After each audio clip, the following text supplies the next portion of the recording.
Welcome to our channel. இன்னைக்கு வீடியோல நம்ம 2020ல ரிலீஸ் ஆன ஆஃப்டர் வீக் கொலிடர்ன்ற படத்தை பத்தி தான் பார்க்க போறோம். இந்த படத்தோட ஃபர்ஸ்ட் பார்ட்டை இதுக்கு முன்னாடி வீடியோல எக்ஸ்பிளைன் பண்ணியிருக்கேன். உங்களுக்கு டைம் இருந்தா அந்த வீடியோ செக் பண்ணி பார்த்துட்டு இந்த வீடியோக்கு வாங்க. அப்பதான் இந்த படம் உங்களுக்கு கொஞ்சம் பெட்டரா புரியும். அதோட இந்த படத்தோட டவுன்லோட் லிங்க் என்னோட டெலிகிராம் சேனல்ல கொடுக்குறேன். பார்க்கணும்னு நினைக்கிறவங்க டவுன்லோட் பண்ணி பார்த்து என்ஜாய் பண்ணுங்க. சரி வாங்க இந்த படத்தோட கதைக்குள்ள போலாம். இந்த படத்தோட ஓப்பனிங்ல இந்த படத்தோட ஹீரோ ஆர்டினோட வாய்ஸ் ஓவர் ஓடிக்கிட்டு இருக்கு. அவன் டெசாவை கஷ்டப்படுத்துன்னு நினைச்சு ரொம்பவே ஃபீல் பண்ணிட்டு இருக்கான். கடைசி வரைக்கும் டெசா நம்மள மன்னிக்கவே இல்லையேன்னு சொல்லி பைத்தியக்கார மாதிரி ரோடோட சுத்திக்கிட்டு இருப்பான். இன்னொரு பக்கம் ஹீரோயின் டெசாவை காமிக்கிறாங்க. அவ தன்னோட படிப்பெல்லாம் முடிச்சுட்டு இன்டர்ன்ஷிப்காக ஒரு கம்பெனிக்கு வேலைக்காக போறா. அப்படி அந்த கம்பெனிக்கு வேலைக்கு போகும்போது அந்த கம்பெனியோட லிப்ட்ல ட்ரெவர்ன்ற ஒருத்தனை மீட் பண்றா. இவங்க ரெண்டு பேரும் பேசிக்கிட்டு லிப்ட்ல போயிட்டு இருப்பாங்க. அதுக்கப்புறமா டெசாவும் அந்த கம்பெனிக்கு போய் அந்த கம்பெனில வேலை செய்யற ஒரு லேடி கூட சேர்ந்து நான் என்ன வேலை பார்க்கணும்னு கேட்டுட்டு இருப்பாங்க. அப்போ அந்த லேடி இந்த கம்பெனியோட பாஸ் ரொம்ப கோவமா இருக்காங்க. சரி வா நான் உன்னோட கேபின் எதுன்னு காமிக்கிறேன். அது மட்டும் இல்லாம நீ என்ன வேலை பண்ணணும்ன்றதையும் சொல்றேன், அதை முடிச்சிருன்னு சொல்லிட்டு டெசாவை அவளோட கேபின்ல விட்டுட்டு அங்க இருந்து கிளம்பி போயிடுறா. இதுக்கு அடுத்த சீன்ல டெசாவும் அந்த கம்பெனில கொடுத்த எல்லா வேலையும் செஞ்சுட்டு அசதியிலே அங்கேயே படுத்து தூங்கிடுறா. இப்படியே நைட்டு ஃபுல்லா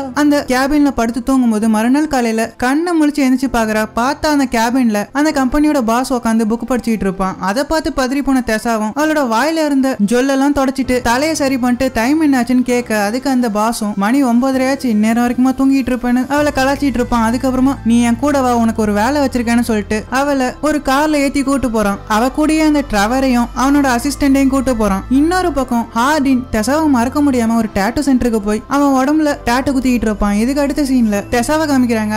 அவளோட பாஸ் ஒரு பெரிய ஹோட்டலுக்கு கூட்டு போறான். அங்க போயிட்டு அவன் கூட வந்த எல்லாருக்குமே ரூம் புக் பண்ணி கொடுத்துட்டு அவனோட அசிஸ்டண்ட பார்த்து அந்த டெசாவை ரெடி பண்ணி கூப்பிட்டுவான்னு அமுச்சு வைப்பான். அவனோட அசிஸ்டன்ட்டும் சரின்னு சொல்லிட்டு டெசாவை ஒரு ரூமுக்கு கூட்டு போய் அவளுக்கு மேக்கப்லாம் போட்டு விட்டுட்டு இருப்பா. அப்போ அந்த அசிஸ்டன்ட் டெசாவை பார்த்து எனக்கு அந்த பாஸை ரொம்ப பிடிக்கும், அது மட்டும் இல்லாம அந்த பாஸோட பையனையும் எனக்கு ரொம்ப பிடிக்கும், நான் அந்த பாஸை ரொம்பவே லவ் பண்ணிட்டு இருக்கேன், கூடிய சீக்கிரமே அவரை கல்யாணம் பண்ணிக்கிட்டா நல்லா இருக்கும்னு புலம்பிக்கிட்டு இருப்பா. அதுக்கப்புறமா டெசாவை பயங்கரமா ரெடி பண்ணி அந்த பாஸ் முன்னாடி கொண்டு வந்து நிறுத்துறா. இதுக்கு அடுத்த சீன்ல அந்த பாஸ் டெசாவையும் அந்த ட்ரெவரையும் கூப்பிட்டுட்டு ஒரு பார்ட்டிக்கு போறான். அங்க போயிட்டு இந்த பாஸ் ஒருத்தங்கிட்ட டீல் பேசிக்கிட்டு இருக்க. இன்னொரு பக்கம் அந்த ட்ரெவரும் டெசாவும் பயங்கரமா குடிச்சு போதை ஆகிறாங்க. டெசாவும் சம போதையானதுக்கு அப்புறமா அந்த பார்ட்டில செமையா டான்ஸ் ஆடிட்டு இருப்பா. அப்போ யாரோ ஒருத்தனை ஹார்டின் நினைச்சு கிஸ் பண்ணிடுவா. அதுக்கப்புறமா ஹார்டினோட ஞாபகம் வந்து அவனுக்கு கால் பண்ணுவா. இன்னொரு பக்கம் ஹார்டின் டாட்டூவெல்லாம் போட்டு முடிச்சதுக்கு அப்புறமா அந்த ஸ்டெஃப் ஹார்டினுக்கு சீக்கிரமா பார்ட்டிக்கு வந்து சேருன்னு ஒரு மெசேஜ போட அதை பார்த்து ஹார்டினும் சரின்னு சொல்லிட்டு அந்த பார்ட்டிக்கு போறான். அங்க போனா அந்த மாலி ஹார்டின் கிட்ட வந்து அதான் அந்த டெசா உன்னை விட்டு போயிட்டாளா, இதுக்கப்புறமா நம்ம ரெண்டு பேரும் ஜாலியா இருக்கலாம்னு சொல்லிட்டு ஹார்டினை வம்பலுக்கு அதுல கடுப்பான ஹார்டினும் அந்த மாலியை புடிச்சு தள்ளி விட்டுட்டு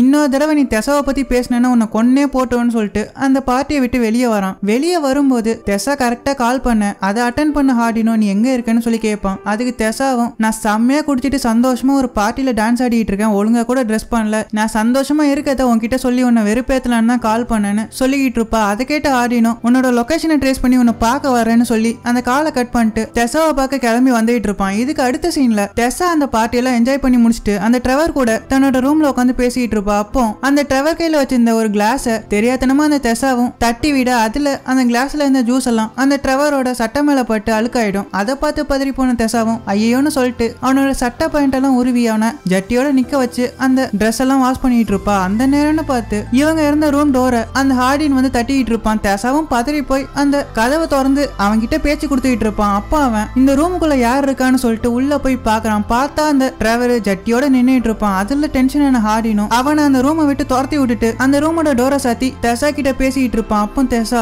உனக்கு தான் என்ன சுத்தமா பிடிக்காது, என் கூட சும்மா ஜாலிக்காக தானே பழகுனேன்னு சொல்லி அவனை வெறுப்பேத்த. அதை கேட்டு ஹார்டினும் அதெல்லாம் ஒண்ணும் இல்ல, நான் உன்னை சின்சியரா லவ் பண்ணிட்டு இருக்கேன்னு சொல்லிட்டு இருப்பான். உடனே டெசா நீ என்ன சின்சியரா லவ் பண்றியா, அப்பனா நீ என் கூட தப்பு பண்ணும், அப்படி இல்லாட்டி என் வாழ்க்கையை விட்டு மொத்தமா போயிடணும்னு சொல்லுவா. அதை கேட்ட ஹார்டினும் வேற வழியே இல்லாம அவ சொன்னதுக்கு ஒத்துப்பான். இதுக்கு அடுத்து ஒரு சென்சார் சீன். இப்படியா மறுநாள் காலையில விடியுது. டெசாவும் ஹேங் ஓவராய் படுத்து தூங்கிட்டு இருப்பா. அப்போ அவ பக்கத்திலேயே அந்த ஹார்டினும் படுத்து தூங்கிட்டு இருப்பான். அவனை பார்த்தோன்னே செம்ம டென்ஷன் டெசாவும் இவன் எங்க என்ன பண்றான்னு யோசிச்சுட்டு இருப்பான். அந்த நேரம்னு பார்த்து அவளோட போனுக்கு ஒரு கால் வருது. டெசாவும் அட்டன் பண்ணி யாருன்னு கேக்குறா. பார்த்தா அந்த கால்ல அவளோட பாஸ் ஏமா நீ இன்னுமா ரெடியாகி வரல, நமக்கு ஒரு வேலை இருக்கு சீக்கிரம் வான்னு சொல்ல. அதை கேட்ட டெசாவும் பரபரப்பா ஆபீஸ் கிளம்பிட்டு இருப்பா. அப்போ ஹார்டின் பொறுமையா கண்ணு முழிச்சு நீ எங்க போற என் கூட இருன்னு சொல்ல. அதை கேட்டு கடுப்பான டெசாவும் எனக்கு வேலை இருக்கு, நான் சீக்கிரமா கிளம்பி போனோம், அது மட்டும் இல்லாம உன்னை எனக்கு சுத்தமா பிடிக்காது, நேத்து ஏதோ ஒரு போதையில உன்னை கால் பண்ணி கூப்பிட்டுட்டேன், அது மட்டும் இல்லாம உன்னை நினைச்சு வேற ஒருத்தனை வேற கிஸ் பண்ணிட்டேன்னு சொல்ல. அதை கேட்டு கடுப்பான ஹார்டினும் என்னது வேற ஒருத்தனை கிஸ் பண்ணியா, என்ன தைரியம் வந்தா என்கிட்டே இதை சொல்லுவேன்னு அவகிட்ட சண்டைக்கு நின்னுட்டு இருப்பான். ஆனா டெசா இவன் சொல்ற எதையுமே காதல வாங்கிக்காம அவசரமா வேலை கிளம்பி போயிட்டு இருப்பா. அப்போ ஹார்டினும் ட்ரெஸ்ஸே போடாம அவ பின்னாடி போய் நீ மட்டும் இதே மாதிரியே பண்ணிட்டு இருந்தனா நான் மறுபடியும் மாலி கூட போய் சேர்ந்துருவேன் தெசாவை வெறுப்பேத்துவான். அதை கேட்டு கடுப்பான தெசாவும் பக்கத்துல இருந்து சாப்பாட்டு தட்டுல இருந்து ஒரு ஆரஞ்சு எடுத்து அவன் மேல எரிஞ்சிட்டு போடா ஐகர் ரெஸ்கல்னு சொல்லிட்டு அங்க இருந்து வேலை கிளம்பி போயிடுவா. இதுக்கு அடுத்த சீன்ல அந்த ஹார்டின் சோகமயமா லேண்டனோட வீட்டுக்கு போறான். அங்க போயிட்டு லேண்டன் கிட்ட நடந்ததெல்லாம் சொல்லி புலம்பிக்கிட்டு இருப்பான். அதை கேட்ட லேண்டனும் இங்க பாருப்பா தெசா விஷயத்தை பத்தி நீ என்கிட்ட பேசவே பேசாத, அவ விஷயத்துல நான் உன் மேல ரொம்ப கோவத்துல இருக்கேன்னு அவன் கிட்ட சொல்லிக்கிட்டு இருக்க. அதை கேட்ட ஹார்டினும் நான் உண்மைக்குமே அவளை ரொம்ப லவ் பண்றேன், அவளை விட்டு கொஞ்சம் தள்ளி இருந்தாதான் அவ சந்தோஷமா இருப்பா போல, அதனால நான் திரும்ப லண்டனுக்கே போயிடலான்னு இருக்கேன்னு அவங்க கிட்ட சொல்லிட்டு அங்க இருந்து கிளம்பி போயிடுவான். இதுக்கு அடுத்த சீன்ல தெசாவும் தன்னோட ஆபீஸ்ல உட்காந்து வேலையெல்லாம் பார்த்துட்டு இருப்பா. அப்போ அந்த லேண்டன் தெசாவுக்கு அந்த ஹார்டின் தங்கிட்ட சொன்ன எல்லாத்தையுமே மெசேஜ் பண்ணிட்டு இருப்பான். அதை பார்த்து தெசாவும் நடந்ததெல்லாம் மறந்துட்டு தன்னோட வேலையை நிம்மதியா பார்க்கலாம்னு சொல்லிட்டு தன்னோட வேலையை பார்த்துட்டு இருப்பா. அப்போ அந்த இடத்துக்கு அந்த ட்ரெவர் வரான். அவன் தெசா கிட்ட வந்து ஒரு ஃபைலை கொடுத்துட்டு இந்த வேலையை செஞ்சு முடிச்சிருன்னு சொல்லிட்டு உனக்கு நாளைக்கு பிறந்த நாள் தானே அதுக்கு ஹாப்பி பர்த்டேன்னு சொல்லிட்டு அங்கிருந்து கிளம்பி போயிடுவான். இதுக்கு அடுத்த சீன்ல தெசாவும் அந்த லேண்டனை மீட் பண்ணி அவன் கூட கார்ல போயிட்டு இருப்பா. அப்போ அவன் இன்னைக்கு உனக்கு பிறந்த நாள் தானே உனக்கு ஒரு கிஃப்ட் இருக்குன்னு சொல்லிட்டு அவளை தெசாவும் ஹார்டினும் ஒன்னா வாழ்ந்துட்டு இருந்த அந்த வீட்டுக்கு கூட்டு போறான். தெசாவும் அந்த வீட்டுக்குள்ள சுத்தி பாக்குற. அப்போ அங்க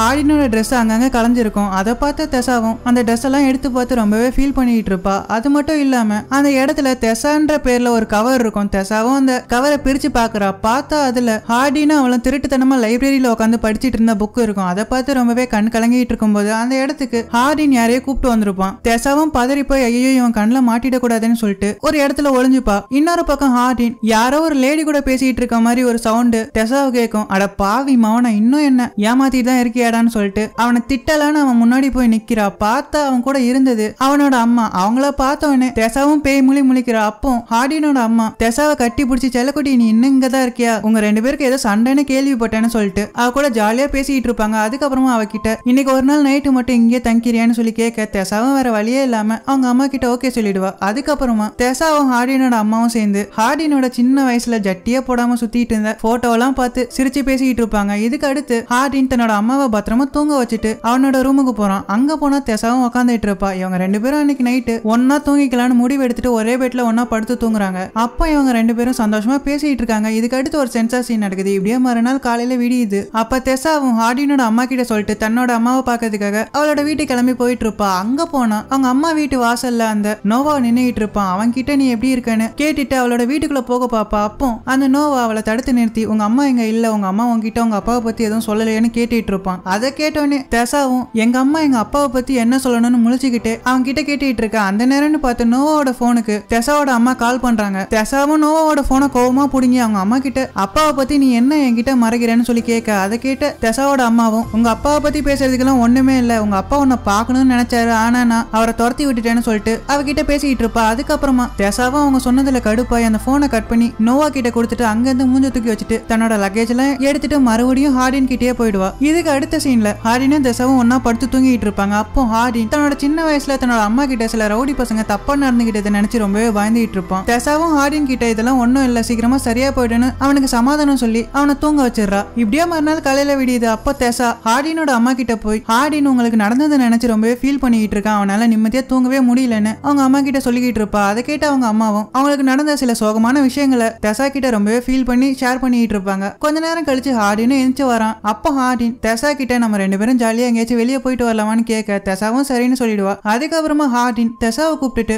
ஒரு பனிசறுக்கு விளையாடுற இடத்துக்கு போறான். அங்க போயிட்டு தெசா கூட ஸ்கேட்டிங் பண்ணி விளையாடுறேன்னு சொல்லிட்டு கீழே விழுந்து மண்டையை உடைச்சுப்பான். அதை பார்த்து தெசாவும் இதெல்லாம் உனக்கு செட் ஆகாது தம்பி, நான் உன்னை ஒரு இடத்துக்கு கூட்டு போறேன்னு சொல்லிட்டு ஹார்டினை ஒரு யோகா கிளாஸுக்கு கூட்டு போறா. அங்க போனா இவங்க ரெண்டு பேரும் யோகா பண்ணாம ஒருத்தர் கிண்டல் பண்ணிட்டு கிச்சு மூடிட்டு சந்தோஷமா விளையாண்டுட்டு இருப்பாங்க. அதுக்கப்புறமா வீட்டுக்கு வந்து குளிக்கிறாங்க. இந்த இடத்துல ஒரு சென்சார் சீன். இதுக்கு அடுத்த சீன்ல தெசாவோட ஆபீஸ்ல இருந்து ஒரு கால் வருது. தெசாவும் பதறி போய் ஹார்டினை கூப்பிட்டு தன்னோட ஆபீஸ்க்கு போறா. அங்க போனா அந்த பாஸோட அசிஸ்டன்ட் பாஸுக்கு நிறைய வேலை இருக்கு, அது மட்டும் இல்லாம அவங்களோட பையனை என்கிட்ட பாத்துக்க சொல்லிட்டு போனாங்க, ஆனா எனக்கும் அர்ஜென்ட்டா ஒரு வேலை இருக்கு, நான் கொஞ்ச நேரத்துல இங்க வந்துடுவேன், அது வரைக்கும் பாஸோட பையனை பாத்துட்டு இருக்க முடியுமான்னு கேட்க. அதை கேட்ட தெசாவும் ஹார்டினும் சரின்னு ஒத்துப்பாங்க. அதுக்கப்புறமா அந்த பையன் கூட கொஞ்ச நேரம் அந்த ஆபீஸ்ல சுத்திட்டு இருப்பாங்க. கொஞ்ச நேரம் கழிச்சு அந்த பாஸோட அசிஸ்டன்ட்டும் அந்த ஆபீஸ்க்கு வந்து அந்த பையனை கூப்பிட்டு அங்க இருந்து கிளம்பி போயிடுவா. அதுக்கப்புறமா தெசாவும் ஹார்டினும் அந்த ஆபீஸ்க்குள்ளே கொஞ்ச நேரம் மனசு விட்டு பேசிட்டு இருப்பாங்க. மறுபடியும் இந்த இடத்துல ஒரு சென்சார் சீன் நடக்குது. இதுக்கு அடுத்து ஹார்டினோட அப்பா ஹார்டினோட அம்மாவுக்கு கால் பண்ணி எங்க வீட்டுல ஒரு பார்ட்டி வச்சிருக்கேன், நீ வர முடியுமான்னு கேட்க. அதை கேட்ட ஹார்டினோட அம்மாவும் சரின்னு ஒத்துப்பாங்க. இதுக்கு அடுத்த சீன்ல ஹார்டினோட அம்மா ஹார்டினையும் தெசாவையும் கூப்பிட்டு அந்த பார்ட்டிக்கு போறாங்க.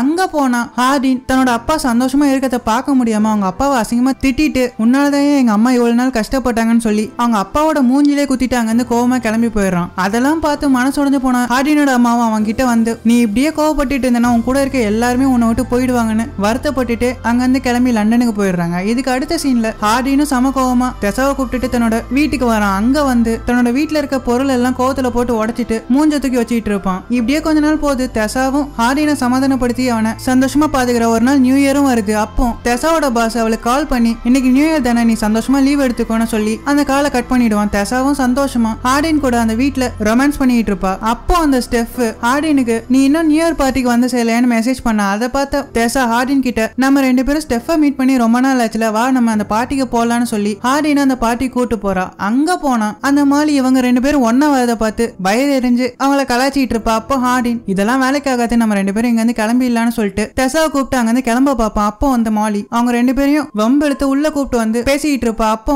அவ தெசா கிட்ட பச்சை பச்சையா பேசி வம்பெழுத்திட்டு இருப்பா. தெசாவும் அவ கிட்ட கோவமா பேசிட்டு இருக்க. இவங்க 2 பேருக்குள்ள இருந்த வாய் தகராறு கை தகராற மாதிரி ஒருத்தருக்கு ஒருத்தர் முடிய பிடிச்சிக்கிட்டு பயங்கரமா சண்டை போட்டுக்க ஆரம்பிப்பாங்க. இவங்க 2 பேரும் உருண்டு பொருண்டு சண்டை போட்டுட்டு இருக்கதை பார்த்த ஹார்டின் இதெல்லாம் வேலைக்காகாதுன்னு சொல்லிட்டு தெசாவை மாலி கிட்ட இருந்து பிரிச்சு தூக்கிட்டு போய் ஒரு ரூமுக்குள்ள உட்கார வைக்கிறான். அப்போ இவங்க 2 பேரும் சந்தோஷமா டான்ஸ் ஆடிட்டு இருப்பாங்க. இதுக்கு அடுத்து இவங்க 2 பேருக்குள்ள ஒரு சென்சார் சீன் நடக்குது. ரொமான்ஸ் எல்லாம் முடிச்சிட்டு இவங்க 2 பேரும் அந்த ரூமை விட்டு வெளியே வரும்போது ஒரு பொண்ணு ஹார்டினை பார்த்து பேச வர. அப்போ ஹார்டின் நமக்குள்ள நடந்த எதையுமே நீ வெளியே சொல்லாதேன்னு சொல்லிக்கிட்டு இருப்பான். அப்போ அந்த பொண்ணும் கவலைப்படாத, நம்ம 2 பேரும் கிஸ் பண்ணிக்கிட்டதை நான் யார்ட்டையும் சொல்ல மாட்டேன்னு சொல்லிக்கிட்டு இருப்பா. அந்த நேரம்னு பார்த்து ஹார்டின் பின்னாடி தெசா வந்து அவங்க 2 பேரும் பேசிட்டு இருந்ததை கேட்டுருவா. அதை கேட்டு கடுப்பான தெசாவும் ஹார்டினை தள்ளி விட்டுட்டு கோவமா அந்த பார்ட்டி நடந்த வீட்டை விட்டு வெளியே போறா. ஹார்டினும் அவளை சமாதானப்படுத்துறதுக்காக பின்னாடியே போறான். அப்போ ஹார்டினை வெறுப்பேற்றதுக்காக தெசாவும் அந்த பார்ட்டியில இருந்த ஒரு பையனை கிஸ் பண்ணிடுவா. அதை பார்த்து கடுப்பான ஹார்டினும் அவ கிஸ் பண்ண அந்த பையனை தள்ளி விட்டுட்டு உனக்கு என்னதான் ஆச்சு, நீ ஏன் இப்படி நடந்துக்கிற, நான் ஏதோ தெரியாம தப்பு பண்ணிட்டேன், அதுக்காக என் கண்ணு முன்னாடியே இன்னொருத்தனை கிஸ் பண்ணுவியான்னு சொல்லி அவளை திட்டிக்கிட்டு இருக்க.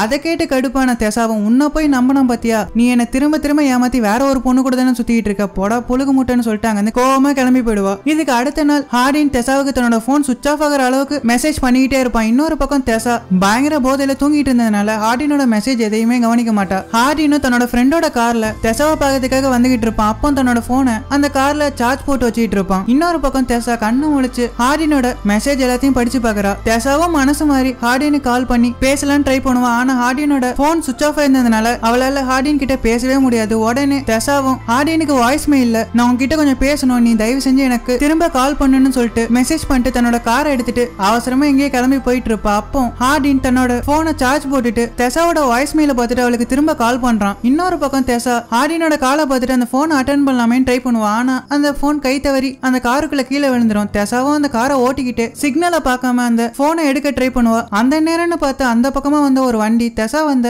காரை இடிச்சு தள்ளிட்டு போயிடும். இன்னொரு பக்கம் ஹார்டின் தெசாவுக்கு கால் பண்ணிட்டு அவளை பாக்கிறதுக்காக வேகமா வந்துட்டு இருப்பான். அப்போ வர வழியில தெசாவோட காரு ஆக்சிடென்ட் ஆகி நின்னுட்டு இருக்கும். அதை பார்த்து பதறி போன ஹார்டினும் அவளுக்கு என்ன ஆச்சுன்னு சொல்லிட்டு ஓடி வந்து பாக்குறான். பார்த்தா தெசாவை ஆம்புலன்ஸ்ல கூப்பிட்டுட்டு போயிட்டு இருப்பாங்க. ஹார்டினும் அந்த ஆம்புலன்ஸ் பின்னாடி ஓடி போய் தெசாவை பார்க்க ட்ரை பண்ணுவான். ஆனா அதுக்குள்ள அந்த ஆம்புலன்ஸ் போயிடும். ஹார்டினும் தெசாவை எந்த ஹாஸ்பிட்டல்ல சேர்த்திருக்காங்கன்னு தெரியாம கொஞ்ச நாள் தெசாவோட போனுக்கு கால் பண்ணிக்கிட்டே இருப்பான். ஒரு நாள் அந்த லேண்டன் ஹார்டினோட வீட்டுக்கு வந்து அவனை அடிச்சு உன்னால் தான் தெசா இந்த நிலைமையில இருக்கா, ஏன் இப்ப எல்லாம் நடந்துக்கிறேன்னு அவனை திட்டிக்கிட்டு இருக்கா. அப்போ ஹார்டின் நான் பண்ணதெல்லாம் தப்பு தான், தயவு செஞ்சு இப்போ தெசா எந்த ஹாஸ்பிட்டல்ல இருக்கான்னு சொல்லுன்னு கெஞ்சி கேட்டுட்டு இருப்பான். ஆனா செம கோவத்துல இந்த லேண்டன் அதெல்லாம் சொல்ல முடியாது போடான்னு சொல்லிக்கிட்டு இருக்க. அந்த நேரம்னு பார்த்து ஹார்டினோட போனுக்கு ஒரு கால் வருது. ஹார்டினும் யாரா அதுன்னு சொல்லிட்டு தன்னோட போன் எடுத்து பாக்குறான். பார்த்தா அது தெசாவோட போன் கால். அந்த காலை அட்டென்ட் பண்ணி தெசா நீ எப்படி இருக்கன்னு கேட்க. அப்போ தெசாவோட போன்ல இருந்து அந்த டிராவர் தான் பேசுவான். அவன் ஹார்டின் கிட்ட இங்க பாருப்பா, உன்னால தான் தெசா ரொம்பவே கஷ்டப்பட்டு இருக்கா, இனிமே நீ அவ பக்கம் தலை வச்சு கூட படுக்காத, அவளாச்சும் கொஞ்சம் நிம்மதியா இருக்கட்டும்னு சொல்லிட்டு அந்த காலை கட் பண்ணிடுவான். அதுக்கப்புறமா அந்த போனை தெசா கிட்டே திருப்பி கொடுத்துருவான். இன்னொரு பக்கம் ஹார்டினும் மனசு வெறுத்து போய் இனிமே நம்ம தெசா கூட இருந்தோம்னா அவளோட வாழ்க்கையே வீணா போயிடும்னு சொல்லிட்டு வருத்தத்துல அங்கிருந்து கிளம்பி லண்டன் போயிடுவான். இன்னொரு பக்கம் தெசா உடம்பெல்லாம் சரியாயி ஹார்டினுக்கு எவ்வளவு கால் பண்ணி பாப்பா. ஆனா அந்த கால் எதையுமே ஹார்டின் எடுக்க மாட்டான். இவனுக்கு என்ன ஆச்சுன்னு சொல்லிட்டு தெசாவும் ரொம்பவே ஃபீல் பண்ணிட்டு இருப்பா. இன்னொரு பக்கம் ஹார்டின் அவங்க அப்பா கால் பண்ணி நடந்ததுக்கெல்லாம் மன்னிப்பு கேட்டு அவங்க அப்பா கூட சமாதானம் ஆயிடுவான். கொஞ்ச நாள் இப்படியே ஹார்டினும் தெசாவை நினைச்சிட்டு சோகமா சுத்திட்டு இருப்பான். ஒரு நாள் ஹார்டினோட அம்மா அவன் கிட்ட வந்து இங்க பாருப்பா, பேசினா தீராத பிரச்சனைன்னு எதுவுமே கிடையாது, நீ தெசாவை எவ்வளவு லவ் பண்றேன்னு எனக்கு நல்லாவே தெரியும், நீ அவகிட்ட போய் பேசுன்னு அவனுக்கு சமாதானம் சொல்லிட்டு இருப்பாங்க. அப்போ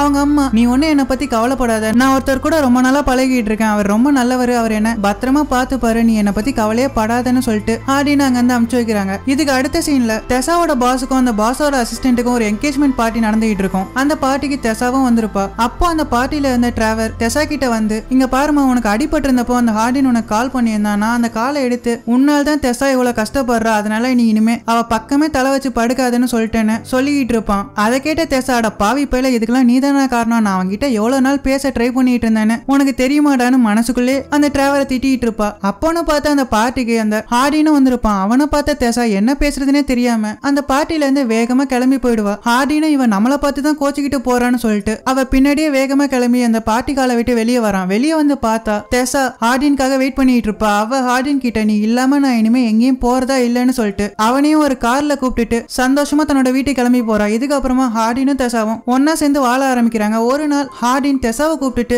ரோட்ல நடந்து போயிட்டு இருக்கும்போது எவனோ ஒருத்தன் தெசா கிட்ட வந்து பேச ட்ரை பண்ணுவான். அப்ப ஹார்டின் யாரா நீன்னு சொல்லிட்டு அவனை அடிக்க போக அப்ப தெசா அந்த ஆளை பார்த்து ஐயோ நைனா நீங்களான்னு சொல்லி ஷாக் ஆகுற. இப்படியே இந்த படத்தை முடிக்கிறாங்க. இந்த படத்தோட நெக்ஸ்ட் பார்ட்டை அடுத்த வீடியோல எக்ஸ்பிளைன் பண்றேன். உங்களுக்கு இந்த வீடியோ பிடிச்சிருக்குன்னு நினைக்கிறேன். பிடிச்சிருந்தா மறக்காம லைக் பண்ணுங்க. எங்க சேனலை சப்ஸ்கிரைப் பண்ணனா சப்ஸ்கிரைப் பண்ணிடுங்க. பக்கத்துல இருக்க பெல் ஐக்கானை கிளிக் பண்ணி ஆல்ன்ற பட்டனை செட் பண்ணி வச்சுக்கோங்க. அப்பதான் நான் போற ஒவ்வொரு வீடியோஸும் உங்களுக்கு உடனே நோட்டிபிகேஷன் வந்து சேரும். நான் உங்களை ஒரு நல்ல வீடியோல அடுத்து சந்திக்கிறேன். அது வரைக்கும் ஆஃப் அண்ட் கைஸ்.